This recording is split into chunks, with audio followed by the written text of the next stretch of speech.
Hello friends, हमारे YouTube channel पर आप सभी का स्वागत है। हमने आधुनिक भारत शुरू कर रखा है, जिसमें कि आज हम प्रमुख जो हमारे गवर्नर जनरल थे जिन्होंने कुछ कार्य किए थे, तो उनके बारे में पढ़ेंगे हम। तो जिसने पिछली क्लासेस नहीं देखी हैं वो एक बार प्लेलिस्ट में जाकर पिछली क्लासेस देख लेना, और जिसको भी इन क्लासेस के नोट्स चाहिए तो वो हमारे डिस्क्रिप्शन में टेलीग्राम का लिंक दिया हुआ है, वहाँ से आप ज्वाइन कर लेना, वहाँ से पीडीएफ को डाउनलोड कर लीजिएगा। तो चलिए हम क्लास स्टार्ट करते हैं आज की। आज हम करेंगे कुछ प्रमुख गवर्नर जनरल के बारे में। देखिए, बंगाल का पहला गवर्नर कौन था? Robert Clive. ठीक है, रॉबर्ट क्लाइव नाम से आपको कुछ याद आया होगा। कल हमने पढ़ा था कि प्लासी का युद्ध हुआ था जो, तो उसमें अंग्रेज़ों का नेतृत्व रॉबर्ट क्लाइव ने ही किया था। ठीक है, तो यहीं से आपको ये याद हो गया होगा। उस टाइम बंगाल का पहला गवर्नर था ये रॉबर्ट क्लाइव। फिर है बंगाल का पहला गवर्नर जनरल। देखिए क्या था, जो गवर्नर नाम था ना, उसी का नाम बदल के बंगाल का गवर्नर जनरल रख दिया गया था। ठीक है, पहले तो बंगाल का गवर्नर होता था, फिर बंगाल का गवर्नर जनरल बना दिया गया। और पहला गवर्नर जनरल कौन था? Warren Hastings. ठीक है, वॉरेन हेस्टिंग्स कब बने थे? 1773 में एक रेगुलेटिंग एक्ट आया था। अंग्रेजों ने भारत के शासन करने के लिए एक एक्ट बनाया था, 1773 का रेगुलेटिंग एक्ट। तो वहीं से क्या गया था, ये पद बनाया गया था गवर्नर जनरल का। तो पहला गवर्नर जनरल बंगाल का कौन था? Warren Hastings.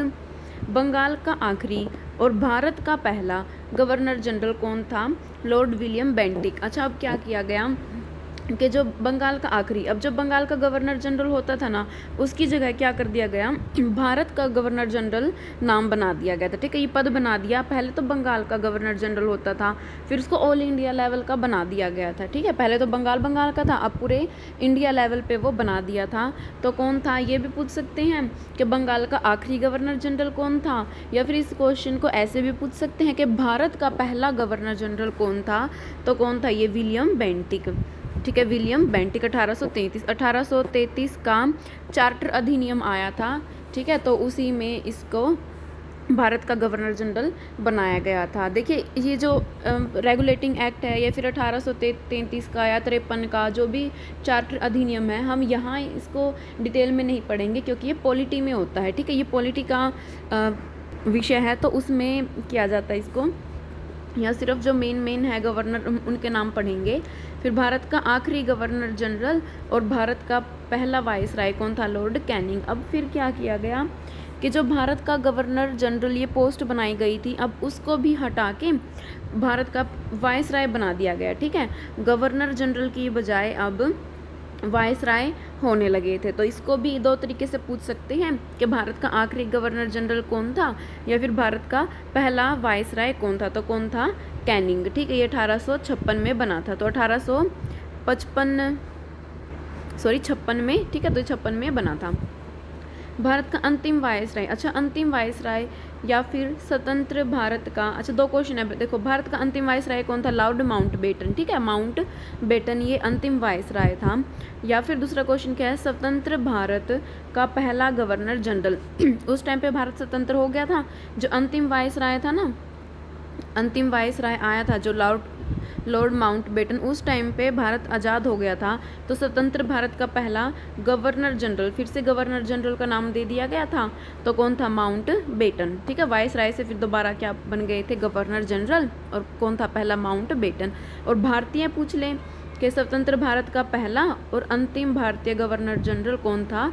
चक्रवर्ती राजगोपालाचारी। ठीक है, स्वतंत्र भारत का पहला भी और अंतिम भी भारतीय गवर्नर जनरल। देखो, इससे पहले कोई भी भारतीय गवर्नर जनरल नहीं था, अंग्रेजों के ही थे वो। तो भारत का कौन था? ये राजगोपालाचारी। फिर इस पद को हटा ही दिया गया। ठीक है, तो ये फर्स्ट भी था और लास्ट भी था। तो इन सबको आपको अच्छे से याद करना है।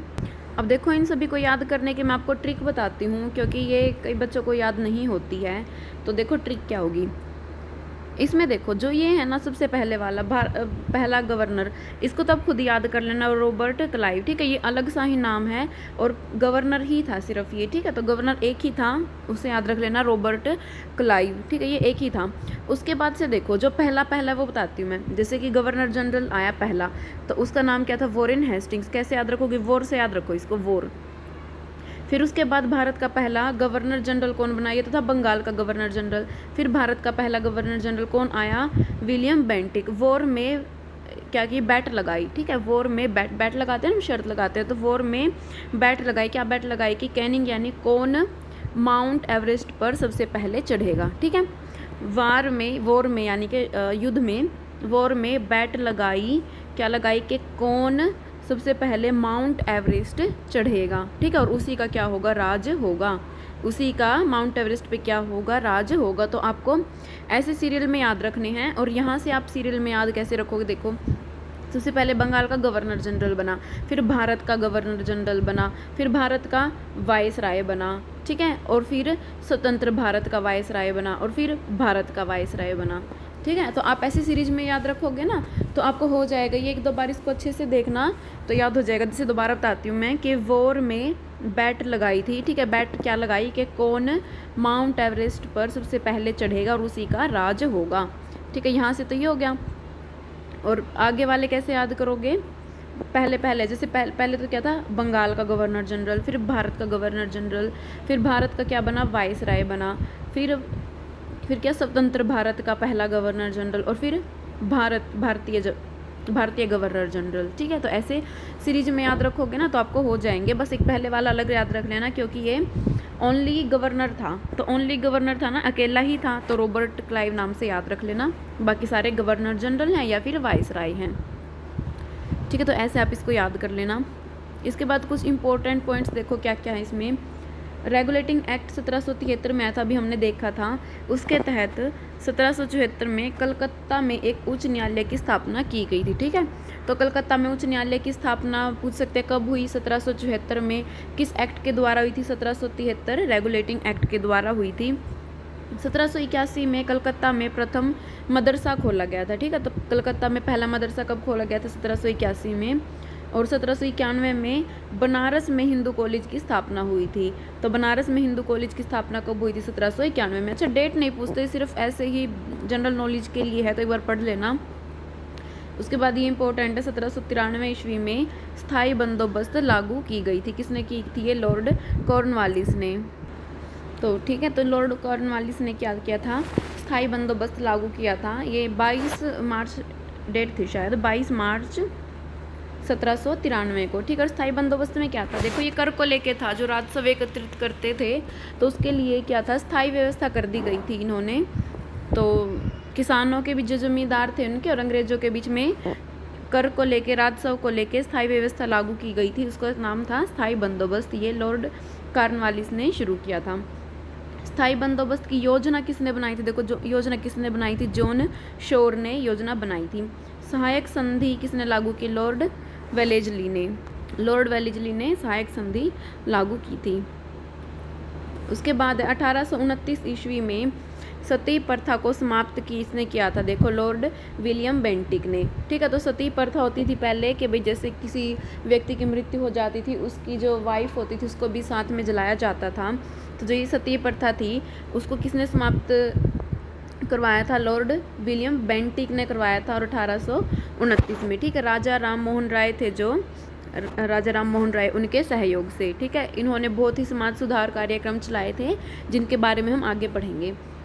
फिर उसके बाद था व्यापकगत सिद्धांत या फिर विलय नीति लागू किसने की थी, लॉर्ड डलहौजी ने की थी, ठीक है। विलय नीति नाम से फेमस था ये। विलय नीति में क्या था, मान लो कोई राजा है और उसकी अपनी कोई खुद की संतान नहीं थी, तो उसके राज्य को अंग्रेज हड़प लेते थे, ठीक है। उसके राज्य को वो उस पर खुद शासन करते थे, तो ये विलय नीति थी। तो लॉर्ड डलहौजी ने चलाई थी 1848 ईस्वी में। फिर उसके बाद आया था वुड डिस्पैच या फिर वुड्स का नीति पत्र भी इसको बोला जाता है, 1854 में ये आया था। और किसने लागू किया था, ये भी डलहौजी ने लागू किया था। इसमें क्या था, देखो ये जो अंग्रेजी शिक्षा है और महिलाओं की शिक्षा है ना, उससे रिलेटेड था। तो उससे रिलेटेड था जो कि वुड थे ना, इन्होंने एक पत्र लिख के भेजा था डलहौजी को, अंग्रेजी शिक्षा और महिलाओं की शिक्षा को लेके, ठीक है। तो ये कब आया था, 1854 में। भारत में रेलवे का जनक किसको माना जाता है, डलहौजी को। भारत में पहली रेल देखो कब से कब चली थी, 16 अप्रैल 1853 में। 16 अप्रैल 1853 में चली थी ये मुंबई से थाने। कई बार ये क्वेश्चन पता है क्या घुमा के देते हैं, थाने से मुंबई लिख देते हैं और हमें तो ये होता है कि भाई हाँ इन्हीं के बीच चली थी, लेकिन वो गलत है, ये मुंबई से थाने चली थी। ठीक है, मुंबई से थाने, ना कि थाने से मुंबई, उल्टा नहीं था। नेक्स्ट देखो, अब अधिकारियों की नियुक्ति के लिए प्रतियोगिता परीक्षा की व्यवस्था कब हुई थी? 1853 में। ठीक है, तो पहले तो ऐसे ही नियुक्ति होती थी, लेकिन बाद में प्रतियोगिता परीक्षा वगैरह होने लगी थी। तो कब से व्यवस्था की गई थी? 1853 से। प्रथम भारतीय जो सिविल सेवा परीक्षा में सफल हुआ था कौन था? सत्येंद्र नाथ टैगोर। ठीक है, पहला भारतीय था जो सिविल सर्विस में सफल हुआ था, सत्येंद्र नाथ टैगोर। विधवा पुनर्विवाह अधिनियम कब लागू हुआ था? 1856 में। ठीक है, विधवा पुनर्विवाह यानी विधवाओं का पुनर्विवाह किया जाता था, जो कब से लागू हुआ? 1856 से। इनमें भी राजा राम मोहन राय का और जो एक दो और समाज सेवक थे उनका बहुत बड़ा सहयोग था। भारत में पहली बार जनगणना लॉर्ड मेयो के शासनकाल में 1872 ईस्वी में हुई थी। ठीक है, तो पहली बार जनगणना कब हुई थी? 1872 में, और मेयो के शासनकाल में हुई थी। जबकि नियमित रूप से सर्वप्रथम जनगणना 1881 में लॉर्ड रिपन के शासनकाल में हुई थी। तो जो नियमित रूप से होने लगी थी ना, जैसे पहले तो वैसे ही करवा के देख ली, पूरी भी नहीं हुई थी ये हालांकि, तो नियमित रूप से भाई हर 10-10 साल में जनगणना हुआ करेगी। तो ये किसके शासनकाल से शुरू हुई थी? लॉर्ड रिपन के शासनकाल से 1881 में। जो स्थानीय स्वशासन है इसकी शुरुआत किसने की थी? लॉर्ड रिपन ने। ठीक है, स्थानीय स्वशासन इसकी शुरुआत किसने की थी? रिपन ने। आर्म्स एक्ट 1878 ईस्वी में पास हुआ था, जिसके अनुसार भारतीयों से हथियार रखने का अधिकार छीन लिया था। ठीक है, तो भारतीयों को हथियार रखने का अधिकार था जो उनका समाप्त कर दिया गया था। ये आर्म्स एक्ट कब लागू हुआ था? 1878 में। उसके बाद आता है वर्नाक्यूलर प्रेस एक्ट। तो ये एक्ट इंपॉर्टेंट है तो इनको पढ़ लेना एक बार। वर्नाक्यूलर प्रेस एक्ट है जो 1878 में ही पास हुआ था ये भी, और पारित किया गया था, जिसके तहत भारतीय समाचार पत्रों पर कठोर प्रतिबंध लगाए गए थे। ठीक है, तो जो भारत के समाचार पत्र थे उन पर कठोर प्रतिबंध लगा दिए गए थे कि अंग्रेजों के खिलाफ नहीं लिखना, ये वो, तो उनकी खुद के अपने वो थे। तो प्रेस एक्ट था जो वर्नाक्यूलर, ये 1878 में पास हुआ था। इसके बाद देखो, भारतीय राष्ट्रीय कांग्रेस की स्थापना के समय, अच्छा कमेंट करके बताइएगा राष्ट्रीय कांग्रेस की स्थापना कब हुई थी। ठीक है, बाकी हम कल की क्लास में भी पढ़ेंगे, तो आप कमेंट करके बताइएगा। स्थापना के समय भारत का गवर्नर जनरल कौन था उस टाइम पे? Lord Dufferin. ठीक है, इंपॉर्टेंट है ये। कांग्रेस के समय भारत का गवर्नर जनरल कौन था? डफरिन। मुसलमानों के लिए अलग से निर्वाचन व्यवस्था की गई थी, किसके अधिनियम के द्वारा हुई थी? ये मार्ले मिंटो सुधार 1909 के तहत। ये भी हम पॉलिटी में करेंगे, जो उसमें अधिनियम वगैरह चार्टर एक्ट पढ़ेंगे ना, तो उसमें अच्छे से दे रखा है। तो मार्ले मिंटो के टाइम पर जो मुसलमानों के लिए अलग से निर्वाचन व्यवस्था की गई थी 1909 के द्वारा।